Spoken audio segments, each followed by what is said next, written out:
napakaganid ninyo. Ganid sa kapangyarihan, mga buhaya kayo, buhaya. Kakaupo lang ng Pangulo, President Marcos. Pambababain nyo kaagad at gusto nyo iupo ang isang Duterte uli. Ganid kayo sa kapangyarihan, mga buhaya.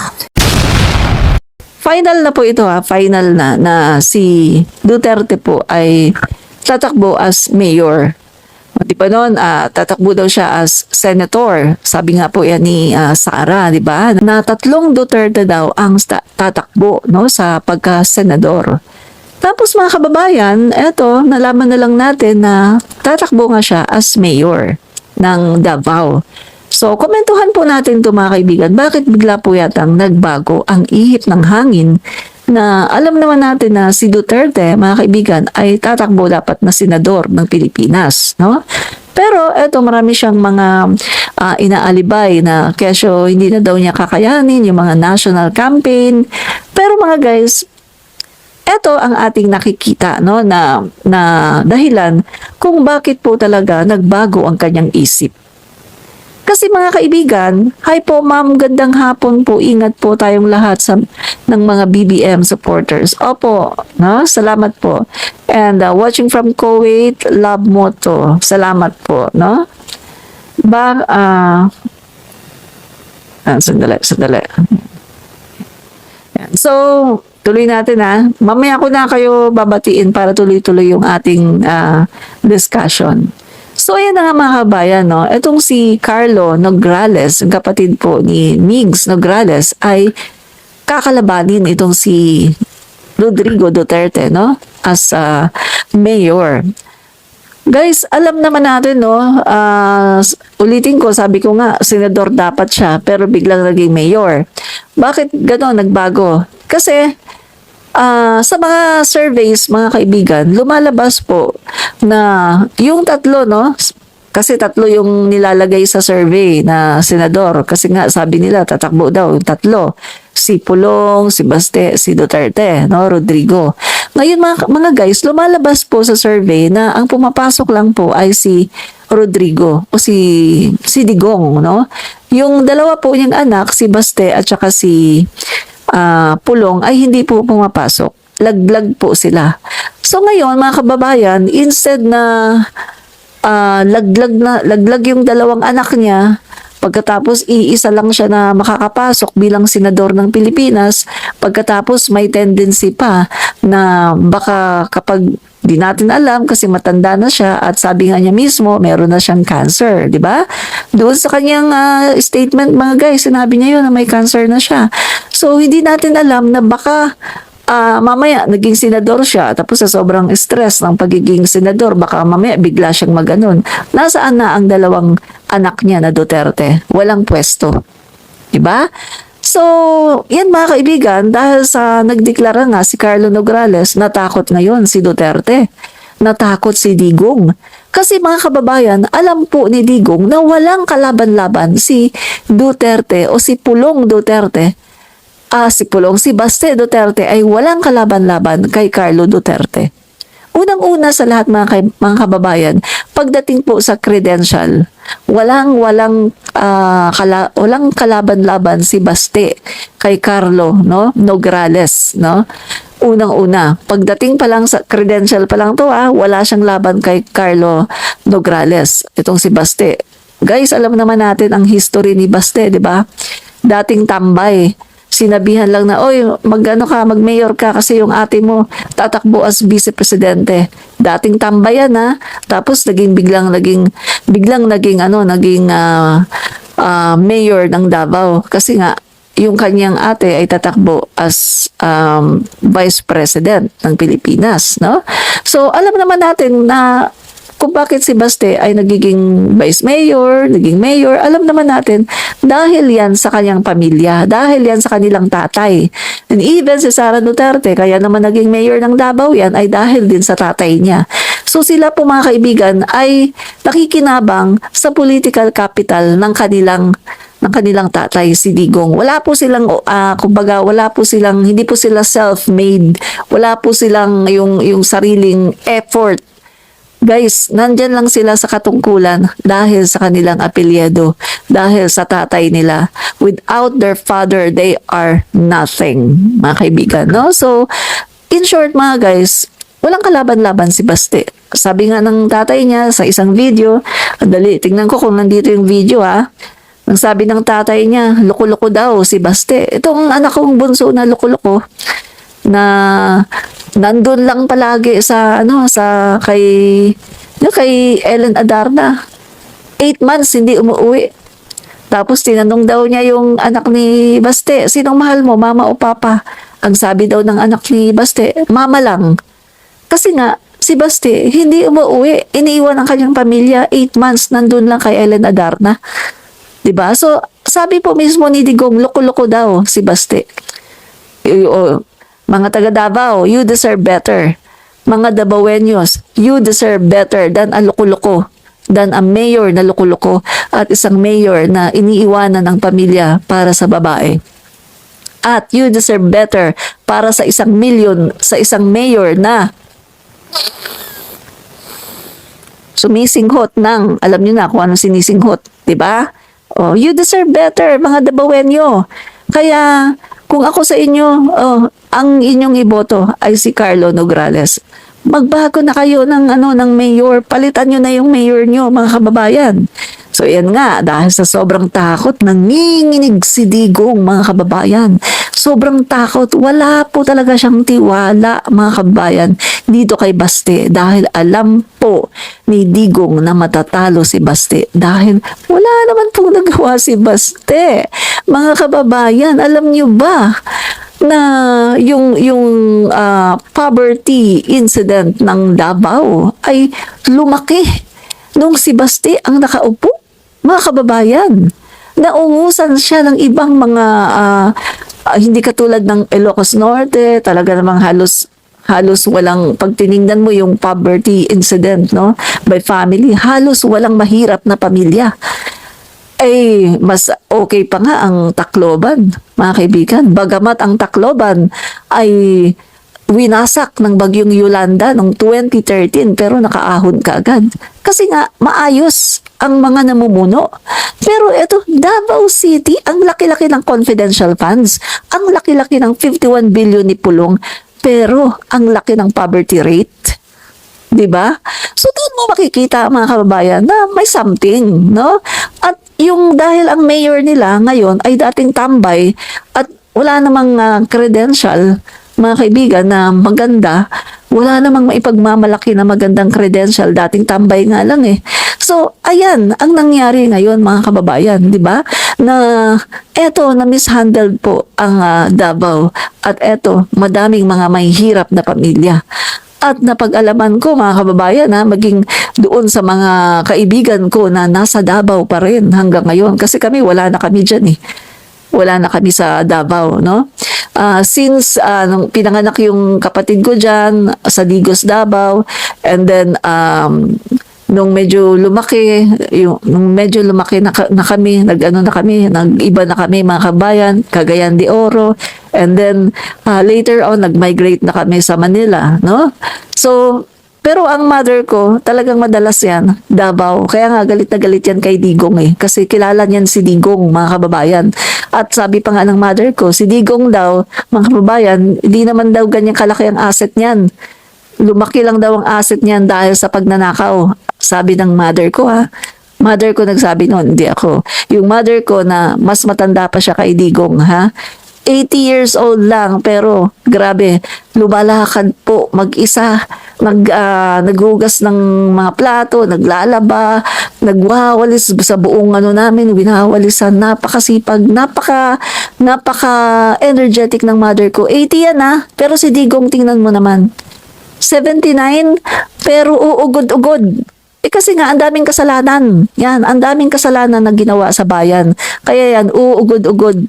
At ang sabi niya, ang dami daw niyang sakit. Ang sabi niya, may cancer daw siya. So yan, mga kababayan, no? Eto, tuloy natin, no? Ayan na, si Digong, napilitan mag-file ng COC as Mayor of Davao City dahil natatakot sila, mga kababayan, na mawala sa kanila ang Davao. Ganun po sila, kag-greedy. Ganun sila ka-greedy, mga kababayan. Ayaw nilang iwanan itong Davao City. Ngayon, yung kanilang binibintang sa Marcos admin na ayaw na daw umalis sa pwesto, ayaw na daw, gusto daw forever. Sabi pa ni Sara Duterte, forever, gusto daw manatili sa pwesto. Aba, sila naman pala ang gustong manatili sa pwesto forever. 1987, hinawakan na ng Duterte ang Davao, di ba? 1987, Vice Mayor si Rodrigo. Tapos, pagkatapos niya mga kaibigan, nag-election, nag-mayor siya. At pagkatapos niyan, nung nag-mayor siya, pinatakbo na niya ngayon yung mga susunod na eleksyon, pinatakbo na niya ngayon yung kanyang anak. At yan, nagpapalit-palitan na lang sa Davao. So, sino ngayon ang greedy sa kapangyarihan? Diba? Hindi sila. 1987, sila ang humawak. Ano na ngayon? Anong petsa na? 2024 na. Ayaw pa rin nila bitiwan ang Davao City at gusto nila sila pa rin ang mamuno sa Davao City. Bakit? Kasi ang laki ng ganito nyo. Confidential funds. Diba?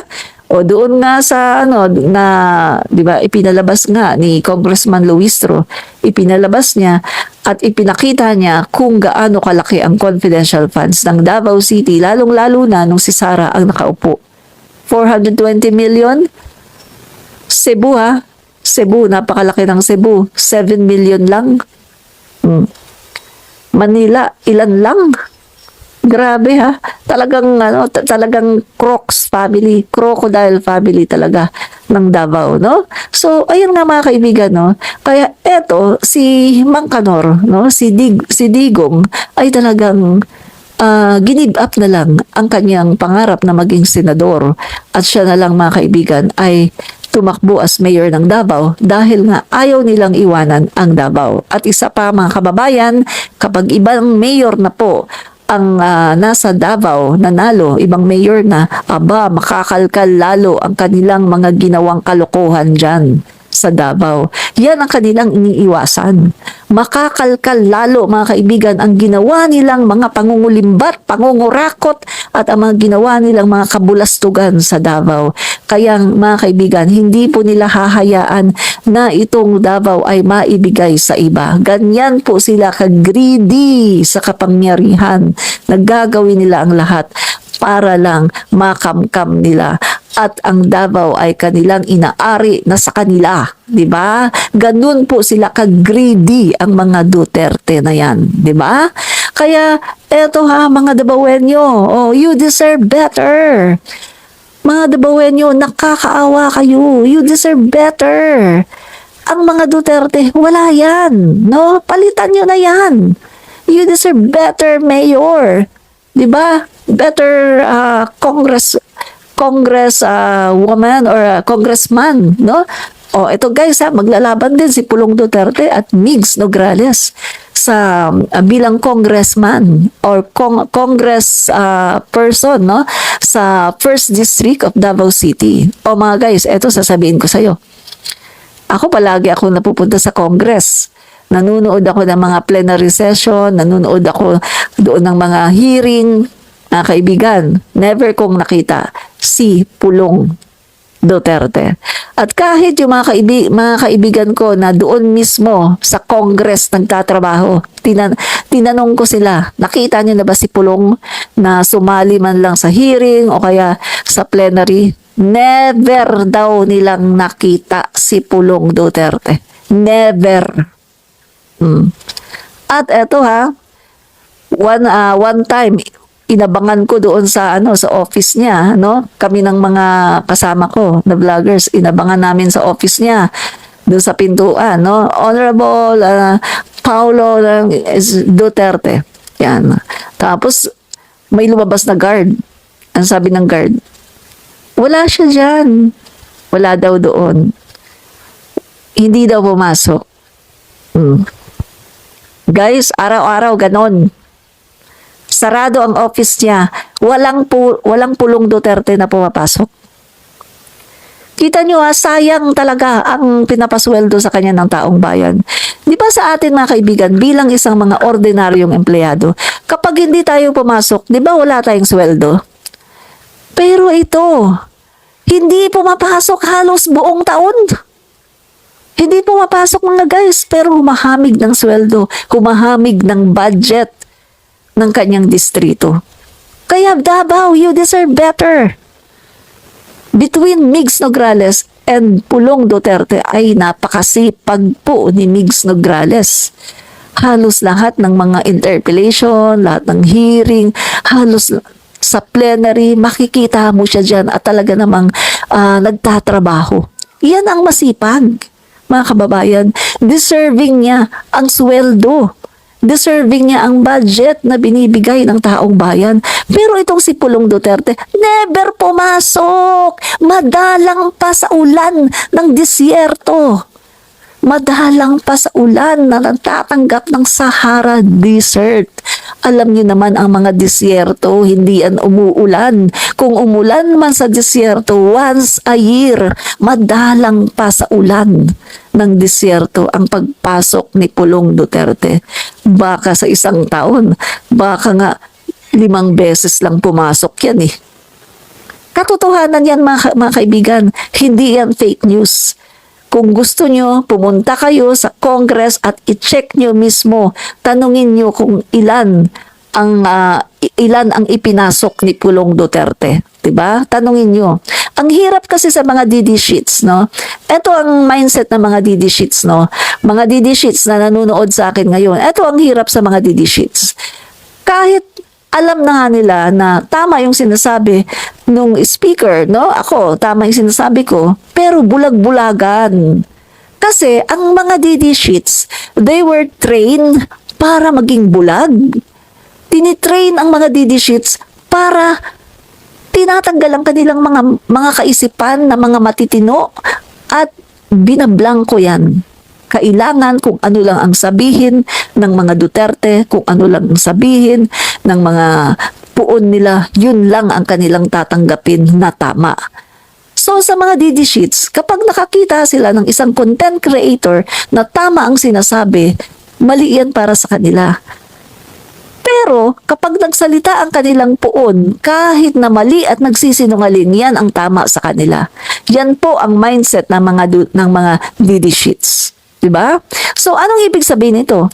Mga kaibigan, ang mga DD sheets ay literal na bugok, literal na tanga, at literal na mga madaling mabudol. Kasi nga, accept lang sila ng accept. Ito ang gusto ng puon namin. Sige, ito lang. Ito ang gusto ng Duterte. Sige, ito lang. Pero po kami po na mga Marcos supporter, hindi po kami ganyan. Lalo na ako, hindi ako ganyan. Ayun nga eh. Guys, DD sheet mindset DD sheet mindset, ganito yan. Ang senatorial ni Digong, may mga Philip Salvador, may mga, yung mga kaduda-duda, mga hindi naman dapat iboto. No? Pero DD sheet mindset iboto natin straight ang senatorial ni Digong. Kahit nakita nila na wala namang magandang credential, nakita nila na hindi naman dapat iboto natin straight. Ganyan ang DD sheet mindset. Pero, ang mga mindset naman ng mga Marcos supporters, Marcos supporter kasi hindi naman ako loyalist Marcos supporter lang ako. At sinasabi ko nga mga kaibigan, prinsipyo ko sa buhay, never akong maging loyalista ng kahit sinong tao, ng kahit sinong grupo. Supporter lang ako, Marcos supporter. At ako po ay happy at proud na maging Marcos supporter. Salamat po sa sticker, no? So, mga kaibigan, ganito po ang mindset ko. Sasabihin ko sa inyo. Merong nagbigay na si PBBM ng kanyang senatorial slate. Nakita ko. Ito? Ayoko yan, di ko yan iboboto. Itong si ano? Ayoko yan, di ko yan iboboto. In short, mga kaibigan, hindi ako katulad sa mga DD sheets na pag sinabi ni Duterte, eto ang senatorial slate, straight yan, iboto nyo. Kahit nakita nila na, itong artista na to, hindi naman to dapat iboto. Itong tao na to, hindi naman dapat iboto. Pero ini-embrace nila kasi sinabi ni Duterte. Kahit alam nila na hindi dapat iboto, ini-embrace nila. Pero ako bilang isang Marcos supporter o BBM supporter, Kahit sinabi ng aking Pangulo na iboto mo to straight, hindi ako susunod. Kasi meron akong nakikita na hindi dapat iboto. Kaya hindi ko yan iboboto at maghahanap ako ng ibang senador doon sa iba-ibang mga partido. Ganyan po ang mindset ko. 'Di ba? So, ibig sabihin, matino ang mindset ko. Pero yung mindset ng mga DD Sheets ay talaga naman bugok, tanga, at talaga namang tuta, sunod-sunuran. Kung ano ang sabihin ng kanilang puon, yun lang. 'Di ba? Yan mga kaibigan. Kaya magkaiba po tayo dahil ako po mga kaibigan ay matino ang aking utak at meron akong sariling paninindigan. Hindi porket sinabi ni PBBM ganito ay papayag na ako na iboto yan. Iba ako, mga kababayan. May sarili akong prinsipyo, may sarili akong paninindigan at never akong mahuhuk, never akong mabibilog ang ulo ng kahit sinong tao, kahit ng tao na sinusuportahan ko pa. Kahit pag merong mga nilalabas na ang ating gobyerno, si PBBM, may nilalabas sila ng mga bagong mga tulad na lang sa mga Maharlika funds or yung mga bagong 90 billion sa PhilHealth funds. Yan, pinag-isipan ko yung mga kaibigan. Ito, dapat nga ba talaga to? Okay ba ito? Tapos, tiningnan ko maigi kung anong advantage, anong disadvantage. Bago ako titira. At nakita ko, mga kaibigan, na may advantage pala. Yung pagbebenta ng gold. Din ako doon, skeptical din ako. Bakit magbebenta ng gold? Ngayon, tiningnan ko maigi, pinag-aralan ko. Okay. Okay lang pala na magbenta ng gold. Ganon dapat ang isang follower ng isang politiko. Huwag kang magpakatuta. Huwag kang masyadong kung ano lang ang sabihin, sige ka lang ng sige na hindi ka na nag-iisip, hindi mo na ina-analyze, wala kang critical thinking, wala kang good judgment. Oo ka lang oo ka ng oo, nagiging tuta ka na, wala ka ng sariling identity, wala ka ng sariling prinsipyo. Kasi nandun ka na lang. Anong sabi mo? Mag-aral ka muna, te. Hello, ikaw ang mag-aral. Carl Jan Baliega. No? Ikaw ang mag-aral. Dahil ako, tapos na ako mag-aral. Kaya nga, nag-retire na ako sa pagiging guro ko. No? Nagturo ako preschool. At nakapagturo din ako ng elementary, nakapagturo din ako ng high school. Ikaw ang mag-aral. Dahil ikaw ang mukhang walang pinag-aralan. Kaya nga sunod-sunuran ka sa Duterte, di ba? Yan ang isang mga kaibigan. Alam nyo ba, ang isang ebidensya na ang isang tao ay walang pinag-aralan kapag sunod-sunuran sa isang politiko. Ibig sabihin yan, walang pinag-aralan. Di ba? Mga nag-overtime na DDS, maligo naman kayo, papanghi nyo. Correct, no? Mga DDS, sabi po ni Garfield, maligo daw muna kayo, nag-overtime kayo sa trolling.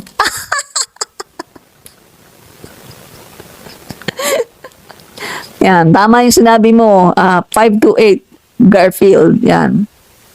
Tama yung sinabi mo, maligo muna kayo mga DDS, di ba? Kasi kayo ay hindi naliligo, ang papanghi nyo daw. Mga DDS, maligo na kayo. Umi-standby kayo, mga trolls, no? Ay, nako talaga. Tama, lagi na lang sila sa TikTok nag-aabang. Correct po, no? Napansin ko nga po yan, Laila, na yung mga DD Sheets nakaabang sa TikTok, no? Parang mga hindi na naliligo, parang doon na lang sila. Ang laki kasi ang laki ng kanilang talent fee sa trolling. Kaya mga kababayan, no? Eto guys, wag nating hayaan. Mga Dabawenyo, wag nyo nang hahayaan na makabalik pa ang isang Duterte. Mga kaibigan, konting kwento lang nung pupunta kami ng Ilocos, no? Dumalo kami doon sa birthday, no, ni Apo Lakay. No? Celebration ng birthday ni Apo Lakay. May mga doon kami sa media box na tinatawag, no? Kasi yung mga media, no, ABS-CBN, GMA, etc., tapos mga vloggers, hindi kayo pwedeng hindi kayo pwedeng palakad-lakad pagkatapos magka-camera gano'n, hindi pwede 'yun. Doon lang kami sa media box na tinatawag. So ako sinet up ko na yung yung aking tripod, yan, yung aking cellphone, doon ako, no, sa medyo gitna.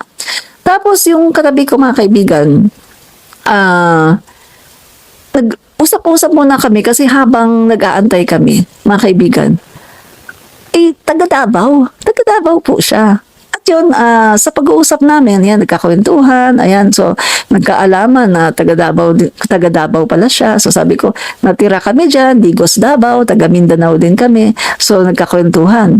And then, tinanong ko, bakit po kayo napunta ng Ilocos? Kasi, doon na sila nagstay sa Ilocos. At, nasa isang, siya na, ang kanyang, mga kaibigan, I think, GMA yun GMA, no? Cameraman siya. So, kami, kwentuhan. Tapos, bakit kayo napunta dito? Ba't dito na kayo nagstay, no? And sabi niya, mga kaibigan, kasi umiwas kami. Kasi, yung isa niyang kapatid na inilagay daw, mga kaibigan, no?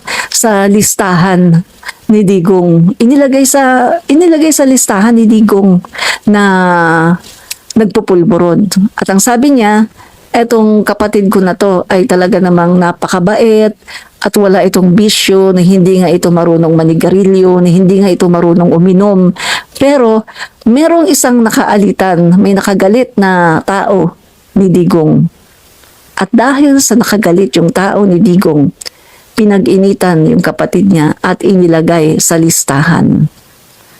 At ayun nga, napansin nila na parang sinusundan-sundan, parang iba na. So nagpasya sila na umalis ng Davao.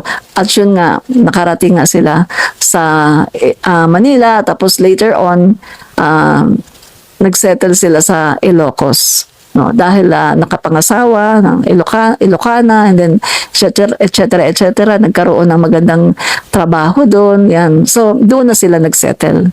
So, ano yung mga kaibigan? Ang sabi niya sa akin, doon nga daw sa Davao, lalo-lalo na sa panahon ni Digong, kahit hindi ka user, kapag ikaw napagtripan, pag meron kang nakalaban na isang kakampi o kamag-anak o kaibigan, basta kakampi ng mga Dutertards, lagot ka. At kapag napag-initan ka, ilalagay ka sa kanilang listahan. Kahit wala ka namang kaalam-alam na ganyan pala ang binibintang sa'yo, magugulat na lang na ikaw ay sinugi na. So umiwas sila, mga kaibigan, kaya sila umalis ng Davao. Yan. So, yan po ang malungkot, mga kaibigan, na katotohanan na sa panahon po, no, ng mga pamumuno ng mga Duterte, ang dami po mga pinag-iinitan, may mga tao na talagang wala namang kinalaman pero inilalagay sa listahan at talaga namang ginaganon. Guys, di ba nga, ano yung inilabas ng Supreme Court, dokumento from Supreme Court? 20,000 plus EJK. Isang taon lang. 2017 hanggang 2018. 2017 to 2018. Isang taon lang, mga guys, ha? Isang taon lang. 20,000 plus. Mandali, hanapin natin yung dokumento, ha? At yun, mga guys, ha? Madami doon. Collateral damage. Mga wala namang kasalanan, mga nadamay, mayroong mga babae, may mga buntis, may mga matanda, walang kinalaman. Pero, ginanon. Diba? Yan. So, kaya po, mga kaibigan, mga taga Davao, you deserve better. No? Kailangan, mga taga Davao, kailangan nyo ng isang mayor na may puso.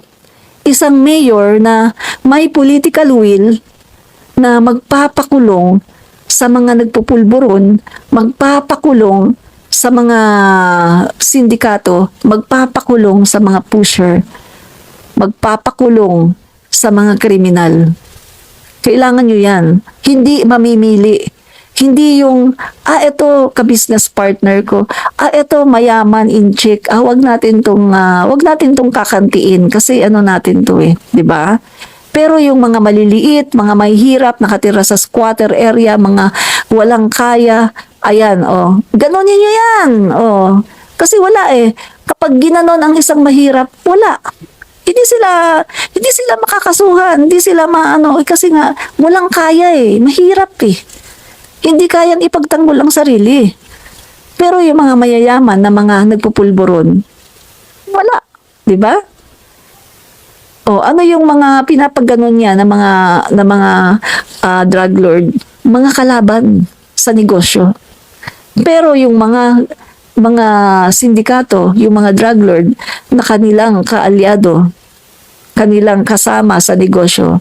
Happy-happy, Michael Yang, Alan Lim, Kenneth Dong. Ngayon, 'di ba? Sa panahon ni PBBM, nahuli na si Kenneth Dong. Sa panahon ni PBBM, nakakulong na ngayon si Kenneth Dong. Pero sa panahon ni Duterte, nakalaya, 'di ba? Ngayon nakakulong na si Kenneth Dong. Best friend ni Pulong. Meron pa silang mga picture ni Kenneth Dong. Nasa kotse pagkatapos nagsi-selfie. Meron pa silang picture ni na Kenneth Dong nasa loob ng isang kwarto. 7 silang lalaki. Sabi ko nga, wow. Guys, kapag ang mga lalaki nagkulong sa kwarto, lalo na 6, 5, 6, 7, pag nagkulong yan sa kwarto, isa ibig sabihin yan. May gagawin yan na. Diba? Ang mga babae, pag nagkulong yan sa kwarto, expected mo yan na mag-uusap lang yan ng mga tungkol sa mga boyfriend, tungkol sa mga ganyan. Ganyan ang mga babae, no?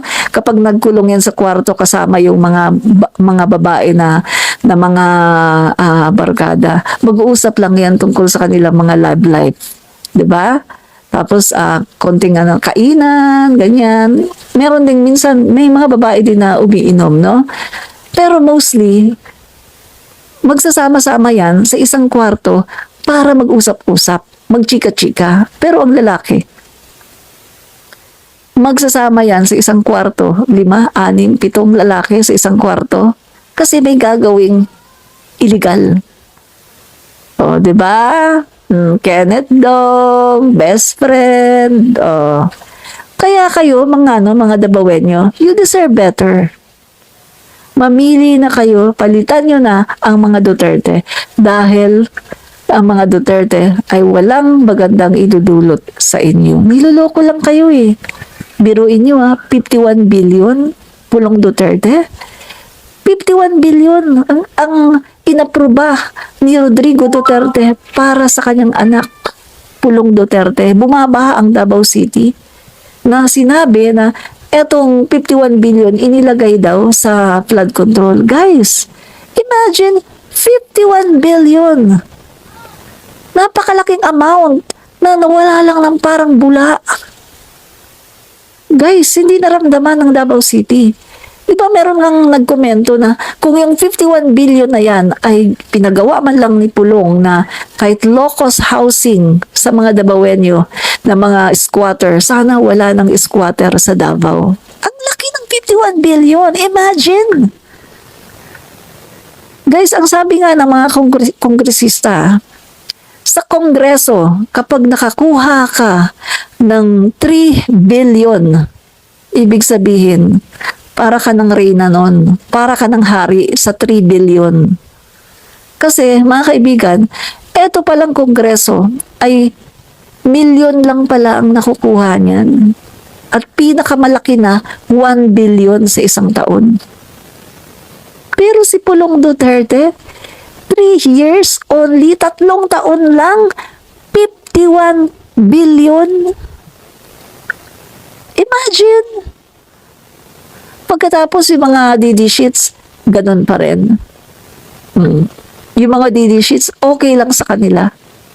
Okay lang sa mga didishits kahit na binabalahura, binabastos, binababoy sila at talaga namang pinagnanakawan sila. Okay lang sa kanila. Basta Duterte, okay lang magnakaw yan. Basta Duterte, okay lang kahit sa laulain nila ang Davao, ang Pilipinas. Okay lang basta Duterte, okay lang kahit pagtsutsuggihin nila ang mga Pilipino na mga walang kasalanan. Okay lang basta Duterte tayo. Anong mindset yan? Tuta. Bulag sa katotohanan. Yan ang mga tao na walang pinag-aralan dahil hindi nila nakikita kung ano ang tama at kung ano ang nararapat. Diba? Napakakurap po ni Pulong. Napakakurap po ng Dutertes, mga kaibigan. Napakakurap. Sabi nung isang didishito, Nograles daw buhaya. Buhaya? Kaya naman pala, yung mga Dutertes, ang napakaraming issue pagdating sa COA. Ah. Tantanan niyo ako. Kaya naman pala, kahit yung inyong Sara, ay talaga namang kabi-kabila. Oo, may kaso pa ngayon sa Supreme Court dahil nga dyan sa confidential funds. At meron pang mga kinakaharap sa COA na meron siyang, binibigyan siya ng time, ng panahon para sumagot. Diba? Kaya pala ang daming kaso ng katiwalian. Ang daming fina-flag sa kanya ng COA. At meron pang lumabas, no? Along the investigation, 112 million, mga kaibigan, biruin mo, inubos. Tama nga naman si Congressman Pimentel na kahit magpakain ka ng 3,000 na mga tao, na mga mag-aaral, hindi mauubos ang 112 million. Eh guys, sabi ko nga sa inyo, sa campsite, nagki-cater ng mga campers, mga youth, kahit anong edad, kahit anong organisasyon. Pupunta kayo sa campsite and then magpapabook kayo, kasama na accommodation, kasama na ang pagkain nyo ng ilang araw, kasama na doon yung mga amenities, swimming pool, playground, etc. Kasama na yung obstacle. Yan. Guys, marami doon nagpapabook, ha. Minsan umaabot ng 500 na tao, minsan umaabot ng 1,500 katao. Pagkatapos, ilang days yan, ha? Mga 7 days. Pagkatapos, kapag magbabayad na sila, umaabot lang ang binabayaran nila ng nasa 300 to 400,000. Oh, may breakfast yan sila. May breakfast. Meron silang lunch. Meron silang merienda. May dinner pa sila. Pero ang binabayaran nila, umaabot lang ng 300,000. 1,500 katao yan.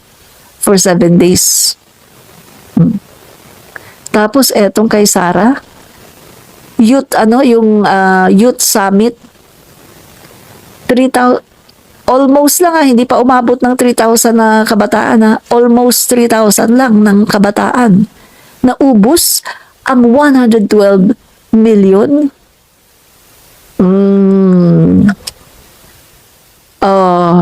Diba? Doon pa lang, mga kaibigan, makikita mo, grabe. Etong mga Dutertes, kaya sila pumapasok sa politika dahil dito. Ito ang nagpupush sa kanila para pumasok sa politika. Ito ang kanilang motivation. Kaya nga nakakatawa na itong si Saramao ay nagsasabi pa na dapat daw ang politiko ay not motivated, hindi daw dapat motivated ng pera, hindi daw dapat motivated sa yung champagne, hello. Kayo nga motivated kayo sa ganito, kayo ang may issue ng mga ganito. 'Di ba? At kayo rin ang may issue ng mga katiwalian, ng on mga guys, mga pulburon. Di ba? Yung mga pulburon, mga illegal substance, diyan bumabagsak sa Davao Port. Dumadaan sa Davao Airport, Davao City Airport. Ano pa yung lumabas sa investigasyon? Oh, mga kaibigan, meron silang tao diyan, may tao sila diyan na hindi na pinapadaan para hindi na padaanin sa x-ray machine yung mga illegal na mga kontrabando, illegal substance para hindi na ma-detect. Kaya nakakapasok sa Davao City Airport. At kita niyo naman, di ba?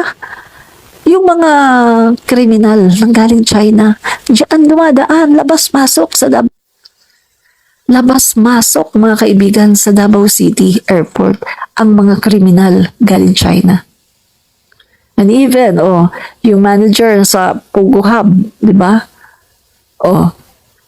Pumunta pa ng Davao para diyan lumabas.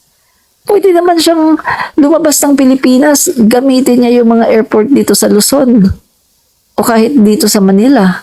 Bakit hindi niya kaya? Kasi nga, mahuhuli agad siya doon.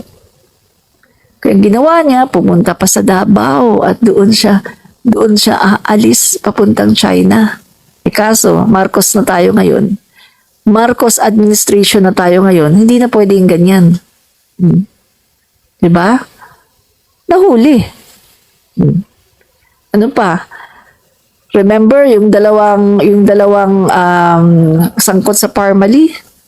Doon din nahuli sa Davao City Airport. Paakyat na sila ng eroplano. Nahuli sila ngayon.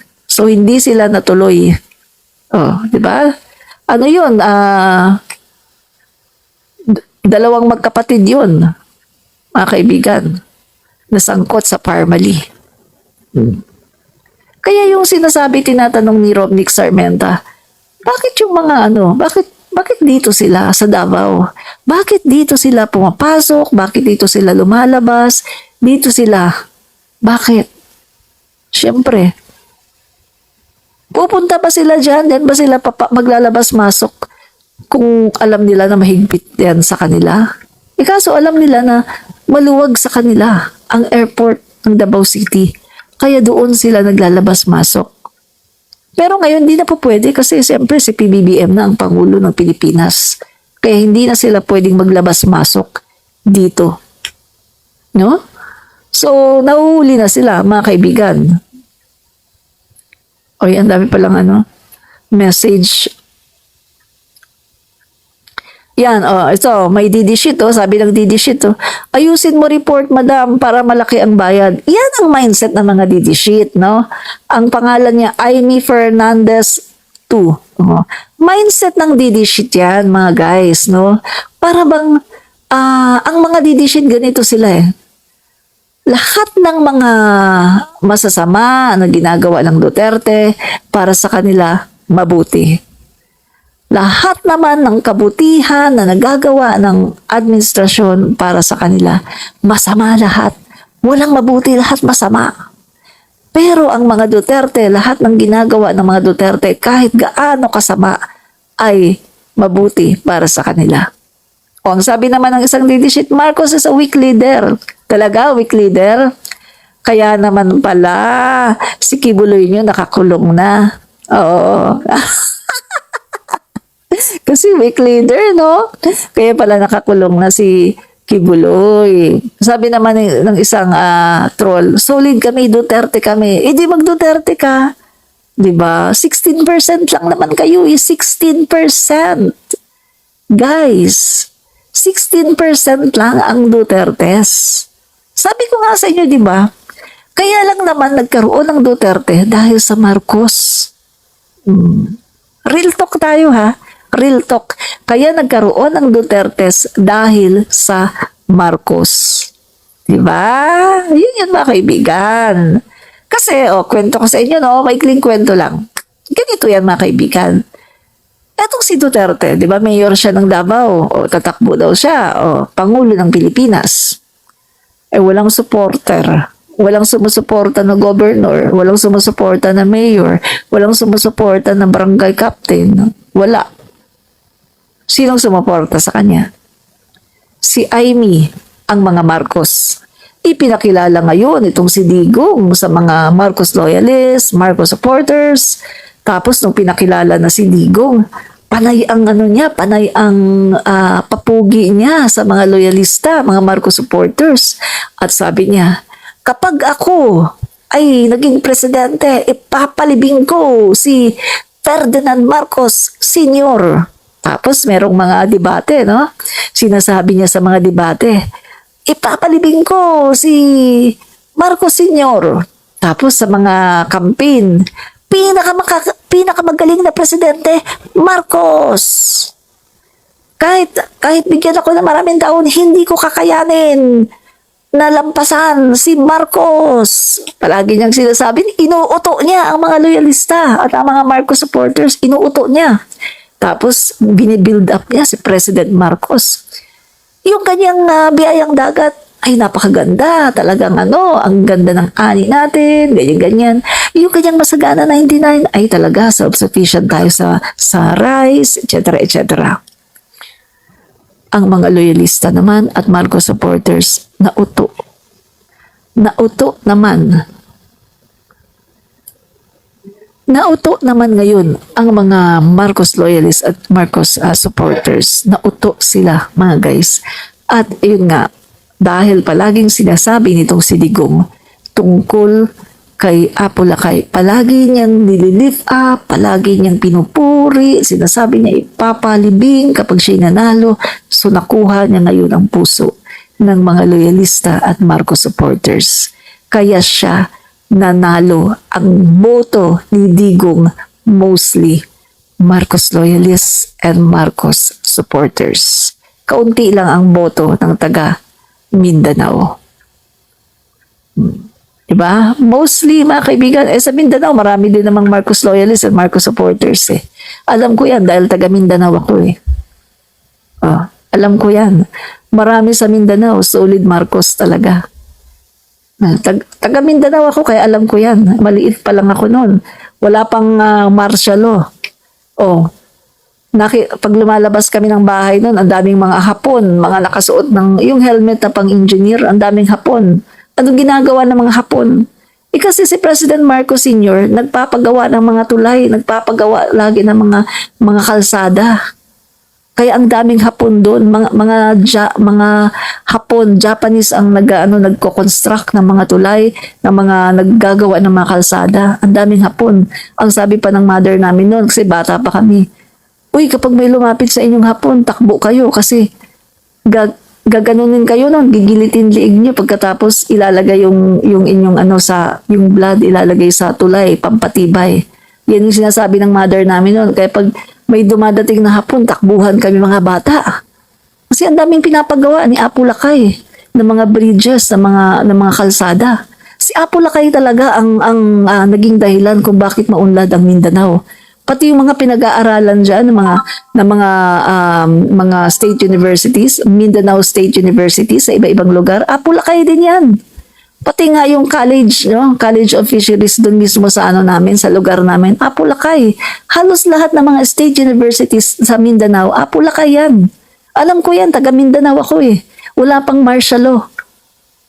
Nabuhay na ako. Wala pang martial law. Mulat na ang mata ko. Apolacay lahat yan. Kaya marami dyan sa Mindanao, maka-Marcos talaga. Diba? Yun ang totoo, mga kaibigan. No? Ang Marcos talaga ang nagpaunlad sa Mindanao. At ngayon, eto na naman, ang Marcos na naman ang talagang nagdi-deliver ng mga panibagong mga tulay dyan sa Mindanao. Katulad na lang ng Panggil Bay Bridge. Salamat kay PBBM. Ang siyang nag-construct ng tulay, napakaseryoso at talagang tinapos niya.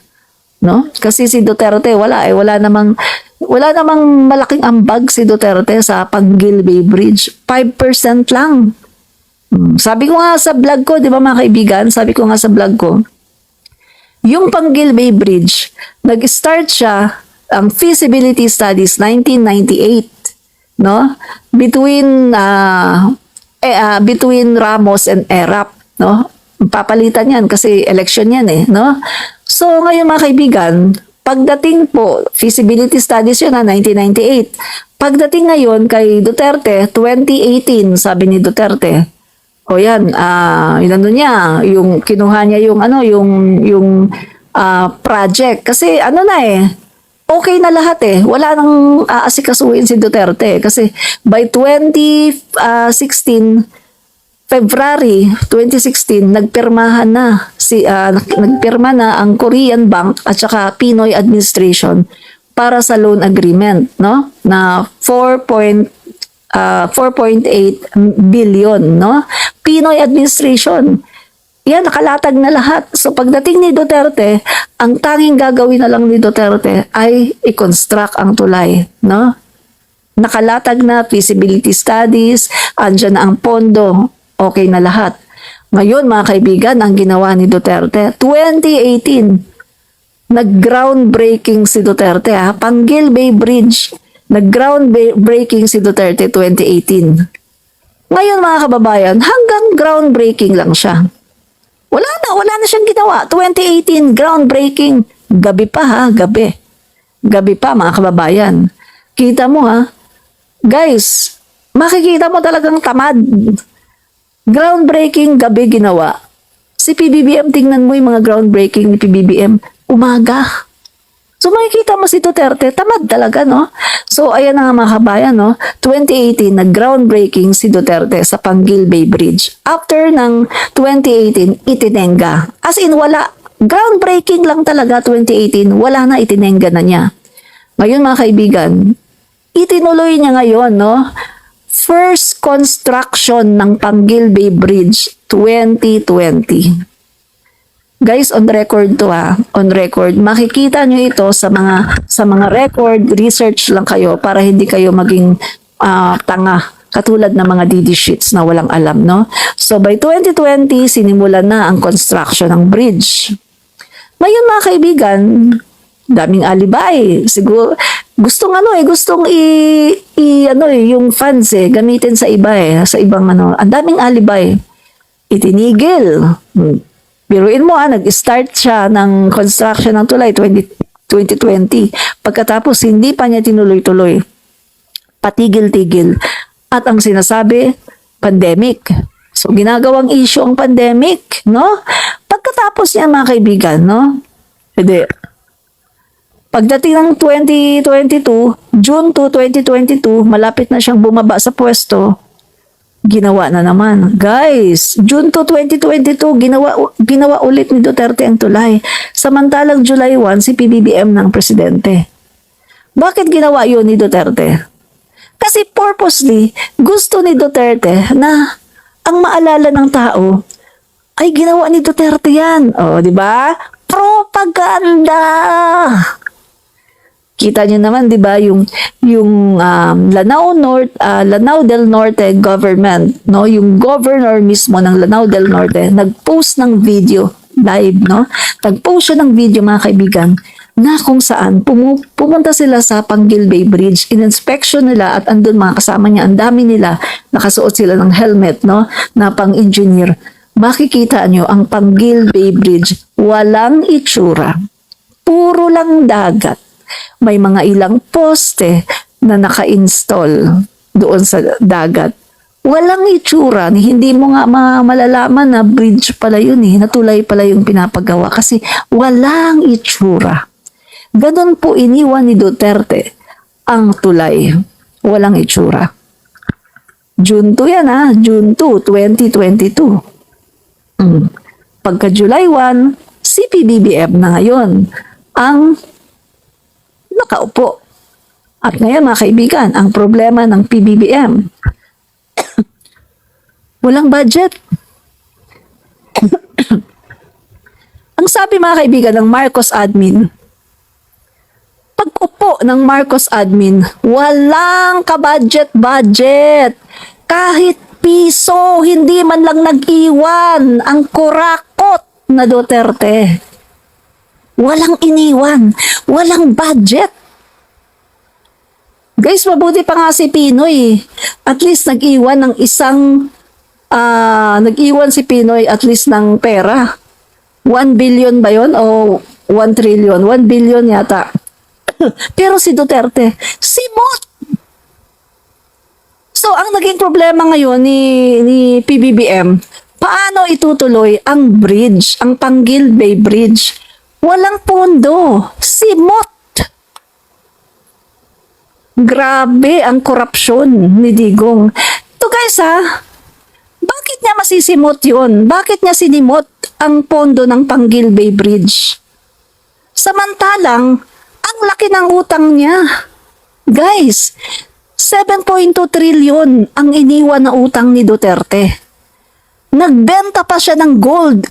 49 tons of gold ang kanyang binenta. Imagine nyo kung kayo matino ang utak 49 tons of gold ang binenta ni Duterte. Pagkatapos, nag-iwan pa siya ng 7.2 trillion na utang. Meron pa siyang mga parmali na kung saan kumita sa parmali. Meron pa siyang iba-iba, mga pogo, mga kung ano-ano. Guys, ang daming korupsyon sa panahon ni Duterte. Kaya naging challenge talaga kay PBBM, paano niya tatapusin ang tulay? Paano tatapusin ang Panguil Bay Bridge? Ang sabi ng Pangulo natin, hindi maaari na hindi matapos ang Panguil Bay Bridge. Kailangang matapos to. So, ang ginawa ng Pangulo natin, mga kaibigan, nag-tap siya ngayon ng mga private, mga private company, private organization or whatsoever, na magiging partner ngayon ng gobyerno para ituloy ang Panguil Bay Bridge. Ayan yan, mga kaibigan. Kaya, at humiling din siya, mga kaibigan, sa Kongreso na kumaari ay magdagdag, o sa DBM, magdagdag para merong pampagawa ng tulay. So, ayan mga kaibigan joint na yan joint effort na yan ng private organization at saka ng gobyerno para lang tapusin ang Panguil Bay Bridge kasi nakatenga Ayaw naman ang Pangulo natin na pababayaan na lang dyan ang Panguil Bay Bridge na wala kang makikitang tulay. Na wala as in mga poste lang talaga. Pinabayaan ni Duterte. Inubos lang niya ang pondo pero pinabayaan niya na nakatenga ang Panguil Bay Bridge. Kaya dahil sa determinasyon ng ating Pangulo, mga kaibigan, ayan na, nagkaroon na ng pondo para sa construction ng Panguil Bay Bridge at ayan, natuloy na. At yun nga, tinapos, tuloy-tuloy mga kaibigan, walang katulad yung kay Duterte na gagawin. Tapos tenga ng ilang taon, gagawin ulit, tapos tenga, tapos deklara, wala nang budget, hindi na natin matutuloy ang Panguil Bay Bridge. Hindi ganon. Kay PBBM, pinondohan, pagkatapos tuloy-tuloy ang construction. Kaya kita nyo, 2 taon lang si PBBM, tapos ang Panguil Bay Bridge. Yan ang ating Pangulo, BBM. May political will, may tunay na pagmamahal sa mga Pilipino at sa Pilipinas. Hindi puro laway, hindi puro pagyayabang, katulad ng mga Duterte na puro yabang, puro laway, pero wala namang ginagawa. Puro lang kayabangan, puro lang pagmumura, pero wala namang dinideliver sa mamamayang Pilipino. Diba? Yun ang katotohanan, mga kaibigan. Kaya, mga kaibigan, nakakatawa talaga itong mga DD sheets na hindi nila alam na ang kanilang poon ay niloloko sila. Na ang kanilang poon, binababoy sila. Ang kanilang poon, kinukuha talagang sinisimot ang pondo ng kabanang bayan. Pero andun para sila, nakatinghod pa rin sila. At talaga namang halos sambahin na nila ang mga Duterte. Kahit na niloloko na sila, sumasamba pa rin sila sa mga Duterte. Mga kaibigan, kung kayo ay may utak, kung may utak kayo, mag-research kayo at tingnan yung mabuti, i-research nyo kung ano ba ang katotohanan sa Panguil Bay Bridge para matauhan kayo, matauhan. Tingnan nyo yung realidad, yung reality, mga kaibigan, tingnan nyo. Ang sabi nga, pinack-check nga ito ng Minda News. Yung Minda News, Mindanao News yan, hindi yan Rappler. Pinacheck yan ng Minda News, na fact-check din yan ng Rappler. Pero yung ginamit ko, yung fact-checking ng Minda News. Kasi Mindanao yun eh. So yun ang ginamit ko. Anong sabi ng Minda News? Oh, makikita nyo doon mga kaibigan sa website nila. Na hindi totoo yung kiniklaim ng Duterte administration no, ng DPWH sa panahon ni Duterte. Hindi totoo na yun ay ikikredit kay Duterte dahil unang-una sa lahat, halos walang effort, walang nagawa si Duterte para sa construction ng Panggil Bay Bridge. Wala. Kaya ako nga no, bilang isang Marcos supporter, ang masasabi ko, guys, mapapasalamatan ko pa si Noynoy Aquino dahil siya yung nagpaumpisa nito at siya din ang nakipag-loan agreement sa Korean Bank para magkaroon ng pondo. No? Mapapasalamatan ko pa si Noynoy. Pero si Duterte, hindi. At etong bridge na to, Panggil Bay Bridge, ay maa-accredit na natin ito kay PBBM. Dahil si PBBM po, 95% ng construction, si PBBM po ang nagpa-construct. At si PBBM din po ang naghanap ng pondo na kulang. Dahil yung pondo nga na inilaan doon ni Pinoy para sa bridge na yan ay inubos na ni Duterte habang itinengga lang ni Duterte ang tulay. Huh? Sandali guys Saglit guys Yan. Habang itinengga lang ni Duterte ang tulay, yun po ang buong katotohanan. Kung ayaw niyong maniwala, research kayo. Huwag masyadong maging bobo at maging tanga. Research po tayo, no? Para malaman nyo ang buong katotohanan. Ba? So yun po mga kaibigan, ang katotohanan sa Panggil Bay Bridge. Ito po ay Marcos legacy. Yan. So ito na, meron pa silang i-credit grab. Gusto na naman nilang nakawin mga kaibigan, yung credit sa Metro Manila Subway. Oh.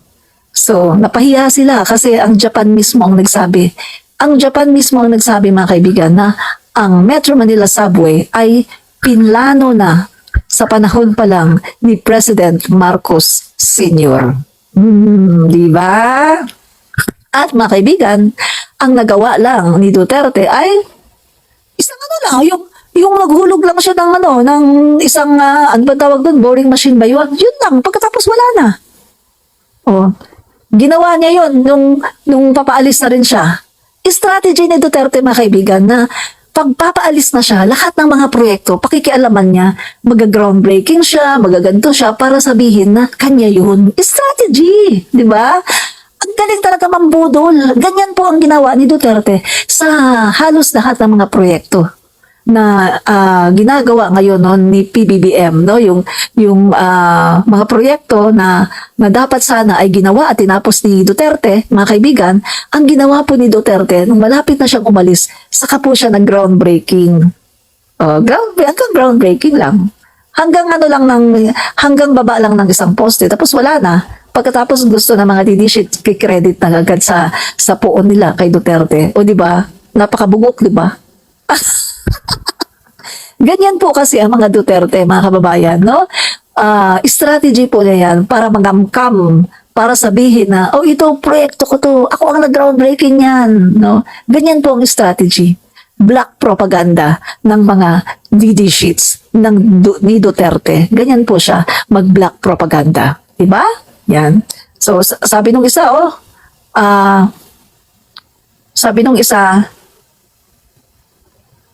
magaling magnakaw, asan yung gold? Bayaran ka manang. Talaga ba? Magaling magnakaw? Kaya pala itong 2 days ago lang, isa na namang kaso ni President Marcos, no?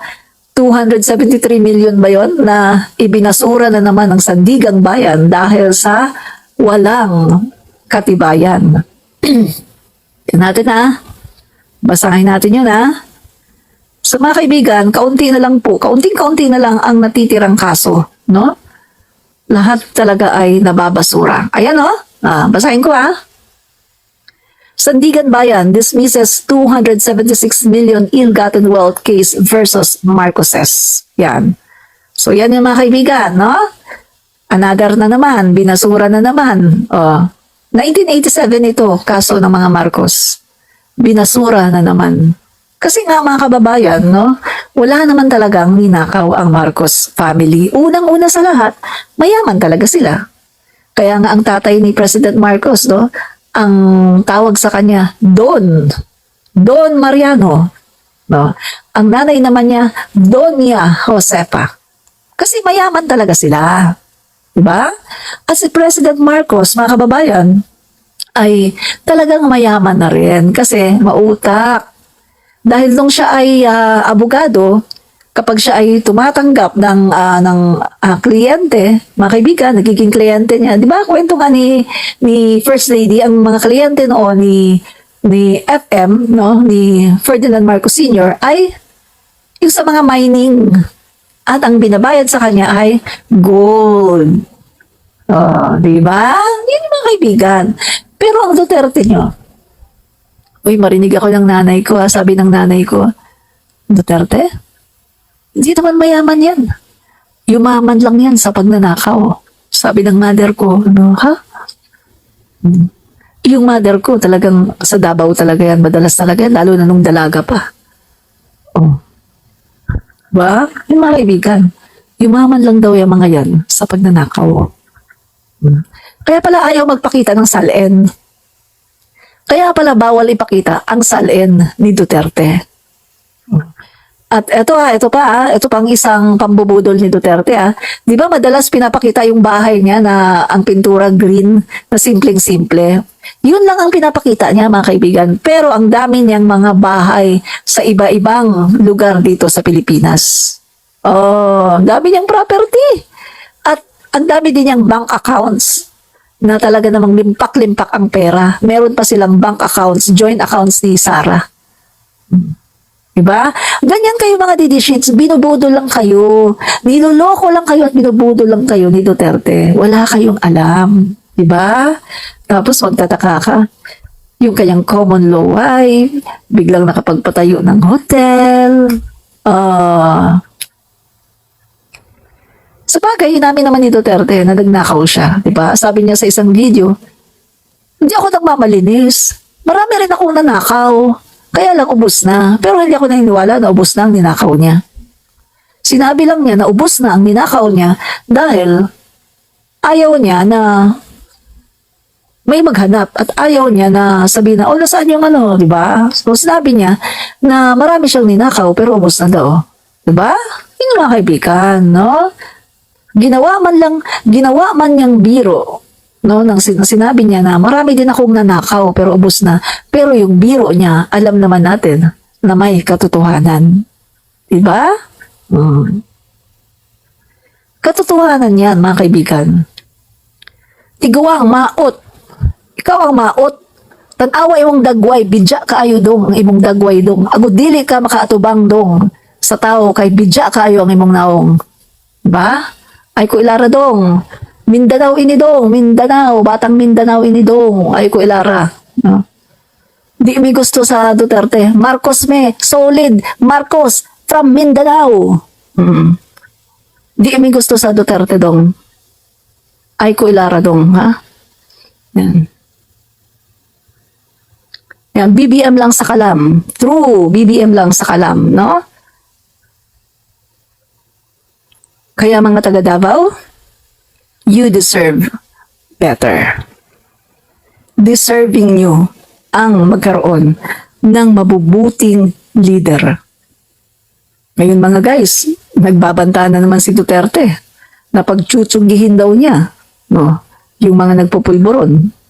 Ang problema kasi kay Duterte, mga guys, no, ang pinagtsutsugin niya ay mga small-time user, mga may hirap, ba doon na sa mga pag pinapakita nung panahon pa ni Duterte, yung mga natutumba, mga nakatsinelas, mga punit-punit ang damit, mga mahalata mo na walang-wala, mahalata mo na nanggaling sa squatter, mahalata mo na talagang mahirap na mahirap, Yun mga guys, ang pinagtsutugi ni Duterte. Alam niyo, matutuwa pa sana ako kung makita ko na yung pinagtsutugi niya. Yan yung sina Michael Yang, mga Alan Lim, yung mga barkada niya, ng mga drug lord, mga sindikato. Matutuwa pa ako kung yun ang mga pinagtsutugi niya. Baka hindi pa ako magreklamo ngayon. Diba? Kaso, ang mga pinagtsutugi niya, mga nakatsinelas, punit-punit ang mga damit, ang papayat, makakalata mo na sobrang hirap na hirap sa buhay. Biruin mo, hirap na nga sa buhay yung mga tao. Pinagtsutugi mo pa. Isa naman lang, nilagay mo yan sa rehab. Pagkatapos, pinagaling. Di ba? Everyone deserve a second chance. Pero hindi mo sila binigyan ng second chance. Na akala mo, Diyos ka? Na sa tingin mo, ikaw ang Diyos? Sa bagay, hindi ka pala naniniwala sa Diyos. Kahit nga ang Diyos minumura ni Duterte at sinasabihan niya na estupido. Kita mo mga kaibigan ha? Guys, kaya pala ganito ang mga DD sheets. Kaya pala ang sasama ng ugali ng mga DD sheets. Kasi yung kanilang idolo ay walang manners, walang pananampalataya sa Diyos, na yung Diyos, mga guys, ay sinasabihan lang na estupido, sinasabihan lang na tanga. Biruin mo Diyos, ha? Minumura niya. Guys, kaya hindi na ako magtataka kung bakit ang mga DD sheets ay masasama ang mga ugali. Siyempre, manang-mana kay Digong, minumura ang Diyos, walang Diyos ang mga Duterte. Si Digong walang Diyos na kinikilala. Kaya naman ang kanyang mga tagasunod ay wala ding Diyos. 'Di ba? Opo, puro paninira sila. Tumpak, puro paninira. 'Di ba? Pag-upo ni PBBM, siniraan na ng siniraan. 'Di ba? Oh. Yan kasi mga kaibigan, ang mga tao na talagang gahaman sa kapangyarihan. Oh. Kaya sinisiraan si PBBM dahil gustong iupo ang napaka-incompetent, napaka-boba na vice-presidente. Totoo naman, incompetent siya at boba siya . No wonder, kaya pala hindi siya sumasama sa mga debate noong eleksyon dahil hindi naman pala talaga siya marunong sumagot. Diba? Guys, hindi siya marunong sumagot. Hindi siya marunong, lalo na yung mga questions na biglaan, abrupt questions. Hindi siya marunong yan. Ang alam lang ni Sarah, yung mga press con, guys, sa mga press con na, mahilig siya magpa-press con, di ba? Ang mga press con kasi mga kaibigan, ganito yan. Tuturuan ko kayo kung paano ang mga press con. Ganito yan. Sa press con mga kaibigan, yung mga katanungan ng mga reporter na magtatanong, sinusulat yan pagkatapos ibinibigay yan doon sa isang tao na parang pinaka-host, no? Ibibigay yan sa tao. Pagkatapos mga kaibigan, ano yan? Tinitingnan na yan ng sasagot, no? Tinitingnan na niya, ito pala mga questions. Pagkatapos nakakapag-formulate na siya kung ano ang mga isasagot niya. Siyempre, andyan na yung mga tanong . Ganun po sa press con. So, ganyan po ang kaya ni Sara Duterte. Ang kaya po niya, yung ganyan, yung mga press con lang. Kasi, alam na niya ang tanong, nakakapag-isip na siya kung anong isasagot, pero pagdating po sa debate, hindi kakayanin ni Sara. Ilalampaso talaga siya. Sa totoo lang, ako nga magdebate kami na Sara, ilalampaso ko siya, mga kaibigan. Sa totoo lang hindi ako nagyayabang. Ilalampaso ko siya. Mas matalino pa ako dyan, mga kaibigan. Hindi ako nagyayabang. Maraming nakakakilala sa akin, na mga co-teacher ko, mga kahit mismo yung mga principal ko, maraming nakakilala sa akin, kahit estudyante ko. Hindi ako nagyayabang. Ilalampaso ko siya, mga kaibigan, pagdating sa debate. Hindi po marunong si Sara.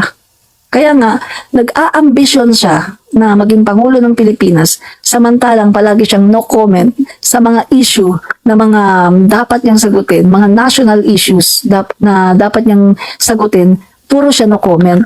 Pero ang dami-dami niyang mga sinasabi, ang dami-dami niyang mga salita pagdating sa paninirang puri. Pagdating sa pagbanat kay Speaker Martin Romualdez, pagbanat sa Marcos admin, ang dami niyang sinasabi, ang dami niyang alam, ang dami niyang mga salita. Pero sa national issues, wala. Di ba? At saka yung kanyang pagiging pro-China, na never niya, mga kaibigan, na tinuligsa ang China sa kanilang aggression sa West Philippine Sea. Guys, hindi natin kailangan ng leader na pro-China. Kasi mga kaibigan, grabe ang ginawa ni Duterte. Nang dahil sa ginawa ni Duterte, mga kababayan, kaya tayo nagkaganito ngayon. Binubuli tayo ng China. Salamat na lang at nagkaroon tayo ng isang PBBM na ibinabalik yung ating kakayanan at talaga namang pumapalag sa China, no? At talagang minomodernize ng totoong modernization ng AFP, hindi katulad ng ginawa ni Digong noon na peking modernization, di ba? At ito pa mga kaibigan, ito pa. Ang mga Duterte din ang naging dahilan kung bakit napasok tayo ng mga illegal dito, no? Yung pogo na yan, kriminalidad, sila ang talagang nagpapasok, sila talaga ang talagang nagparami niyan. Kita nyo naman mga kaibigan sa Davao, diyan nag-start mga kaibigan yung influx ng mga Chinese nationals at diyan din nag-start na ang mga Chinese nationals nagkakaroon ng birth certificate, nagkakaroon ng Philippine passport. At diyan din nag-start mga kaibigan na sila ay talaga namang tinutulungan pa ng past administration para makatakbo sa government seat. Let's go! Kita nyo? Let's go! Nasa loob pa mismo ng bahay ni Digong, nag-groupi kasama yung mga COMELEC officer sa loob pa mismo ng bahay ni Duterte. Diba? Kaya nga nakakatawa mga kababayan na pinapalabas nila yung picture ni PBBM na kasama daw yung mga Chinese na sa Pogo nasa isang restaurant. Basag na basag agad sila mga kaibigan dahil ang tunay pala mga kaibigan na nangyari doon ay etong sina PBBM, yung grupo nila, kumakain sila doon sa restaurant na yon. Tapos yung may-ari ng restaurant ay humingi ng favor na pwedeng makigrupi with PBBM and FLISA. Siyempre, sikat na si PBBM. Si PBBM naman, hindi pa pwede. Kahit sinong tao, pwedeng makipag-selfie or groupie with PBBM. Di ba? Meron pang isa, yung nasa bus. Yung parang nasa bus sila na yan daw, eto daw yung meron daw isang pogo doon, pogo operator yata yun. Hello? Nasa bus yan. Di ba maaari naman na yan ay nakasama ni PBBM sa isang tour na maaring hindi naman niya talaga kilala yung mga yan, pero dahil nandun sila sa isang bus na nakasakay, ay maaring pwedeng groupie tayo. Di ba? Pero iba yung nasa bahay, nakipag-groupie. Yung ginawa ni Duterte na at ni Alice Goo, nasa loob ng bahay ni Duterte, nag-groupie. Iba yun. Kasi, hindi ka naman magpapapasok sa bahay mo kung hindi mo naman kilala at hindi mo naman at least kahit kakilala, di ba? Iba yun. Yun talaga ang kaduda-duda dahil nasa loob ng bahay. Di ba? Yun yung mga kaibigan. Kaya nga, lahat ng binabato ng mga Duterte dito kay PBBM at sa Marcos admin ay nagbubumirang sa kanila. Mabaliktad sa kanila. Tapos ngayon, meron pang isang DD shit na vlogger. Alam niyo ba yun? Na bumaliktad na. Nandito na sa kampo ni PBBM. At mga kaibigan, umaamin na yung mga pulburon-pulburon video ay mga gawa-gawa lang pala talaga ng mga Dutertes para sirain si PBBM. Di ba? Kaya mga kaibigan, wala talaga kayo. Hindi talaga mga kaibigan, yung akala ninyo na kakayanin nyo si President Marcos na pababain sa pwesto. Hindi nyo kakayanin yan. Marami po ang mga makamarcos. Di ba? Sa pinakahuling na survey, ilan ang pro-Marcos? 36%. Ilan ang maka-Duterte? 16%. Ang layo, di ba? Ang layo. Ang layo. 16% maka-Duterte. 36% Maka Marcos. I-ano natin? 16% Maka Duterte, no? So, ibig sabihin, kapag time is 2, 32. Si PBBM pro Marcos, 36. O, kita nyo? Wala pa sa kalahati ang mga Duterte. Mga kaibigan, ang konti nyo, 16% lang kayo. Ang Maka Marcos, 36%. Kaya hindi nyo talaga kakayanin ipanalo si Sara. Nagkamali kasi kayo sa buhay nyo. Mali ang desisyon nyo. Kinalaban nyo si PBBM. Kinalaban nyo ang mga Marcos supporters, Marcos loyalists. Dapat kasi ang ginawa nyo, sinuportahan nyo, kung sinuportahan nyo sana si PBBM at ang Marcos administration, wala sana kayong problema.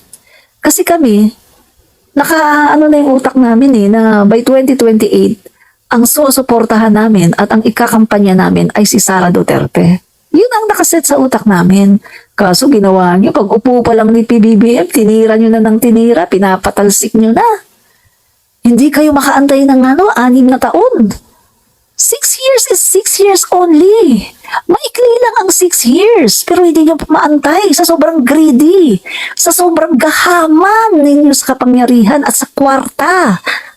Hindi kayo makapag-antay ng 6 years. Gusto nyo, baba, Marcos, bumaba ka dyan. Kakababa lang ni Duterte, gusto nyo, maupo ka agad ang isang Duterte uli? O di ba gahaman? Masyado kayong gahaman. Gahaman sa power, gahaman sa pera.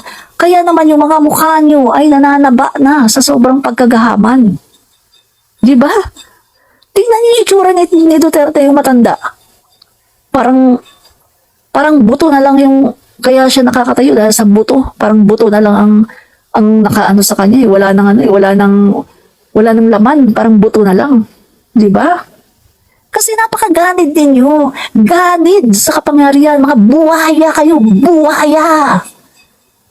Kakaupo lang ng Pangulo, President Marcos. Pambababain nyo kaagad at gusto nyo iupo ang isang Duterte uli. Ganid kayo sa kapangyarihan, mga buhaya! Ganid kayo sa kapangyarihan at sa pera, mga buhaya! Buhaya kayo. Diba? Nakakahiya kayo, mga ganid sa kapangyarihan, mga buhaya! Kaya tuloy, noon siya, si Sara hindi na magiging Pangulo. Kasi, ang Marcos loyalists and Marcos supporters, ginalit na ninyo kami. O, diba? Ang tatanga nyo ang bobobo nyo Biruin nyo nasa unity team na nga. Maayos na nga.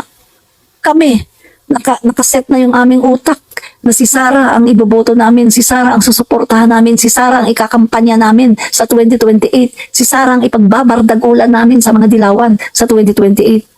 Ikaso ginawa nyo, binaboy nyo ang Pangulo namin, Bongbong Marcos. Binaboy nyo rin ang aming First Lady, Elisa. Nagpi-fake news kayo, pulburon-pulburon, mga fake news sa mga video na gawa-gawa nyo lang. So anong nangyari? Naggalit kami, mga Marcos loyalists and Marcos supporters. Kaya anong nangyari ngayon? 16% lang kayo. Pagdating ng 2028, 1% na lang kayo. Mga bugok na mga didishit. Yan ang katotohanan. 1% na lang kayo. Pagdating ng 2028, wala nang boboto sa inyo. Lalong-lalo na naglalabasan na ngayon ng mga katotohanan, ang mga katarantaduhan ng mga Duterte. At nakita na ngayon ang inyong kabulukan. Puro confidential funds, puro na lang mga katiwalian, puro na lang korupsyon. So wala nang boboto sa inyo. Diba? Yun ang katotohanan, mga kaibigan. Isang katotohanan na talagang hindi nyo matanggap. Paano kasi ang yayabang nyo? Akala nyo kasi si Sara ang nagdala. Ay ngayon, lumabas ang katotohanan na hindi si Sara ang nagdala. Si PBBM Marcos. Sabi ko nga sa inyo mga kaibigan President Marcos, 3 times naging kongresista si President Marcos Sr., naging senador ng Pilipinas, at 20 years na naging Pangulo ng Pilipinas. So, ibig sabihin, mga kaibigan, by 1950s, tama, 1950s, meron ng Marcos loyalists. 1950s ha, may Marcos loyalists na at may Marcos supporters na. Oh. Hanggang 1986, naging Pangulo siya. Diba? Oh. Si Duterte. Duterte niyo local. Local. Duterte nyo, local. Local.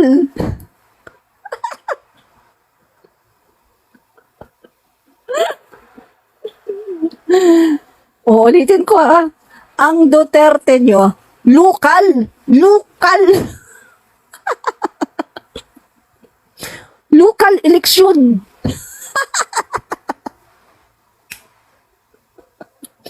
Local election lang ang inyong mga Duterte. Pero ang Marcos, ha? National. 1949, ha? Naanay Marcos. Well-known na kaayo ang Marcos, 1949 pa lang. Naanay Marcos, supporter o loyalist. Diba? 3 times congressman, naging senador, naging senator pa, Senate President pa, tapos naging 20 years sa Pangulo ng Pilipinas. Kilala siya, buong Pilipinas, buong mundo, hinahangaan. Siya pa ang nagpasimula ng ASEAN. Isa si President Marcos ang nagtatag ng ASEAN. Kilala, well-known sa buong mundo. Yung Duterte nyo, Davao lang. Locally made.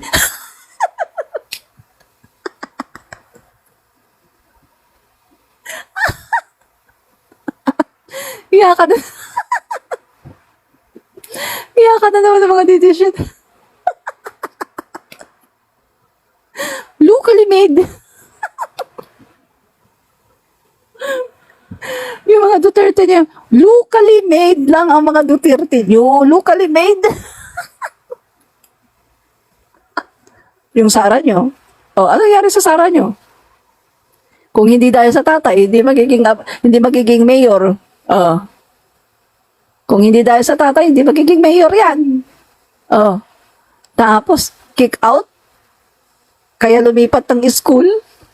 Na-kick out sa isang law school, kaya lumipat ng school. Siguro dahil sa pagiging pratedela.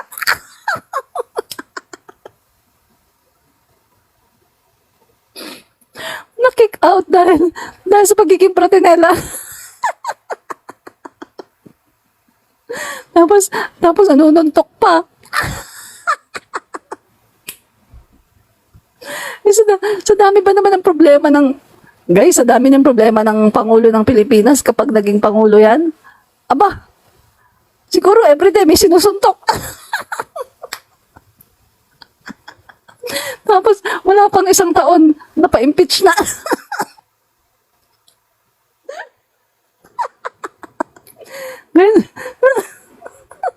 Ano yan? Hindi ako makahinga sa kakatawa. Diba? Ang init ng ulo, spoiled brat. Napakayabang. Kita mo, nagpunta ng kongreso. Instead na sagutin yung mga tanong ng bayan, anong ginawa? Nagbida-bida siya pagkatapos ginamit yung pinakamaliit na loophole ng technicality. Yung sabi niya, wala ka naman sinabi na witness kami. Ang sabi mo, research person.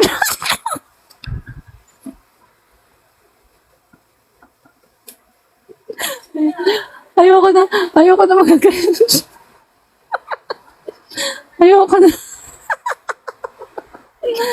Ayoko na mga guys. Tama na muna mga guys. Balik na lang ulit ako. Bukas, abangan nyo, magla-live ulit tayo. Kryan ulit natin ang mga DD sheets. Si Baste, tambay. Lalaban kay Carlo Nograles. Yung tambay. Kaya lang yan naging vice mayor at mayor dahil sa Duterte. Dahil sa tatay niya, no? Dahil sa ate niya. Tambay lang yan. O ikaw, oh, binatukan ng ate niya. Oh, dito ka, mag-vice mayor ka. Tambay lang yan eh. Ang ginagawa lang niya, madalas, ano ba yung, yung sign niya, yung, ganun ba yun mga guys? Hindi ko alam eh. Sabi niya, mabuhay ang alpaca paro! Ganun lang yan mga guys eh. Mabuhay ang alpaca paro! Tambay lang yan guys, si Baste. Tambay. Mga, nabawin nyo? Yung mayor nyo, tambay. Papayag ba kayo na forever ang mayor nyo tambay? Ano sabi ng tatay niya? Si Rodrigo Duterte. Ano sabi ng tatay niya? Itong anak kong bunso na loko-loko, hindi na umuwi ng bahay. 8 months palagi na doon kay Adarna. Oh, di ba? O sabi ni Duterte, tinanong ko yung apo ko, sinong mahal mo? Mama, papa. Ano sabi ng bata? Mama lang. Eh kasi nga, loko-loko yung tatay. Iniwan yung pamilya, palagi na kay Adarna. Tapos nung binatukan ni Sara, dito ka, mag-mayor. Mag-mayor ka dito. Biglang nagising, takot kay Sara eh. O sige na nga, uuwi na ako sa pamilya ko, magme-mayor na ako, ayusin ko na muna yung buhay ko. Pero hindi natin alam kung tuloy pa rin ba yung kanyang...